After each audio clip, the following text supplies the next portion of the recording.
அது இப்ப கேளுங்க, எங்களை சொல்ல அடிமை அடிமை அடிமைன்னு சொல்ல யார் அடிமையா இருக்கா இன்னைக்கு? அதனால தான் சொன்னேன், நேற்று திருமாவளவன் சொன்னார் கொள்கை அடிமைகள் அப்படின்னு அதிமுக பார்த்து சொன்னார்.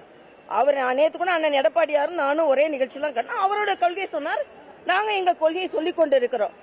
ஆனா இந்த நேர்முக அடிமையாக இருப்பது திமுக தனது கூட்டணி கட்சிகளிடம், கூட்டணி கட்சிகள் திமுகவிடம். இன்னைக்கு பாத்தீங்கன்னா பேப்பர்ல செல்வ பெருந்தகை சொல்றாரு, யாரும் கூட்டணி ஆட்சியில் இப்ப இடம் கேட்டுறாதுங்க. அப்ப என்ன நீங்க பயந்துட்டு இருக்கீங்க? இன்னைக்கு நான் வேங்கை வயல கேட்கிறேன், இந்த பக்கத்துல கரூர்ல ஒரு தாழ்த்தப்பட்ட பெண் தனது உரிமை இழந்து கொண்டிருக்கிறார். திருமாவளவன் இதுக்கு என்ன செய்து கொண்டிருக்கிறார்? சும்மா சங்கி யாருன்னு தேடிட்டு இருக்கிற நேரத்துல போய் ஒரு பூத கண்ணாடி வச்சு இவர் சங்கியா இவர் சங்கியா இவர் சங்கியான்ற நேரத்துல வேங்கை வயல்ல யார் நமக்கு துரோகம் செஞ்சா, நமக்கு யார் இங்க கரூர்ல துரோகம் செஞ்சுட்டு இருக்கான்னு அதை தேடி கண்டுபிடிக்கட்டும். அதான் எனது கருத்தாக இருக்கிறது.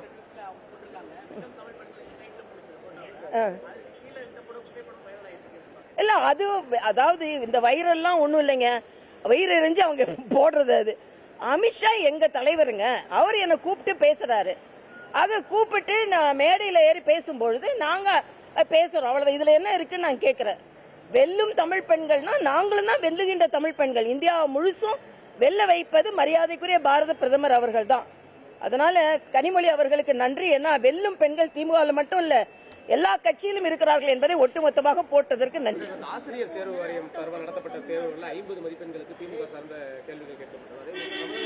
புதிய திட்டங்கள் எல்லாமே கலைஞர் கருணாநிதி பெயர்ல வருது. புதிய பேருந்து நிலையங்களுக்கு இது கூட நல்ல, அதாவது இன்னைக்கு தம்பி கூட ஒன்னு சொன்னாரு, அன்னூர் தான் போறேன், அன்னூர்ல 125 நாளா ஆக்கின வேலை வாய்ப்பு திட்டத்தை 100 நாட்கள் வேலை வாய்ப்பை எடுத்துட்டாங்கன்னு சொல்லி அதுல பொன்னம்மாள் போன்ற பெரிய அம்மாக்கள் எல்லாம் கூட்டி வந்து வச்சு அவங்க உயிர் துறந்து இருக்கிறார்கள்.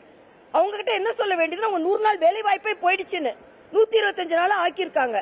ஆக எப்படி பொய் சொல்லி கொண்டு இருக்கிறார்கள். ஆக இன்னைக்கு தமிழ்நாட்டில் கேளம்பாக்கமும் கலைஞர் தான், எங்கெங்க பஸ் ஸ்டாப் இருக்குதோ அங்கெல்லாம் கலைஞர் தான். டாஸ்மாக்கு நம்ம கலைஞர் பெயர் வைக்காத ஒண்ணுதான் இப்ப குறைவா இருக்கு, அதுவும் வச்சிருவாங்க. ஆனா நான் கேட்கிறேன், 100 நாள் வேலை வாய்ப்புல 5ஆம் தேதி காங்கிரஸ் வந்து பெரிய பிரச்சாரம் பண்ண போறாங்களாம். ஏன்னா மகாத்மா காந்தி பேரை எடுத்துட்டாங்கன்னு. நான் கேட்கிறேன், எத்தனை மகாத்மா காந்தி பேரை வச்சீங்க? நேற்று நெட்ல போய் பாக்குறேன், 60 திட்டங்கள் ராஜீவ் காந்தி பேர்ல மட்டுமே இருக்கு, 25 திட்டங்கள் இந்திரா காந்தி பேர்ல மட்டுமே இருக்கு. இப்ப எந்த காந்தியை நீங்க தேடுறீங்க? அதே மாதிரிதான் இங்க கலைஞர் இந்திரா காந்தி பேர் எடுத்துட்டாங்க, காந்தி பேர் எடுத்துட்டாங்க. கலைஞர் பேரை தானங்க எல்லாத்துலயும் வச்சீங்க. நெல்லுக்கு கூட கருணாநிதி தானங்க பேர் வச்சீங்க, நீங்க விவசாயி பேர் வைக்கலையே. அதனால பேர் போன அரசு அப்படின்னா பேர் வைத்த அரசாகத்தான் இருந்து கொண்டிருக்கிறது.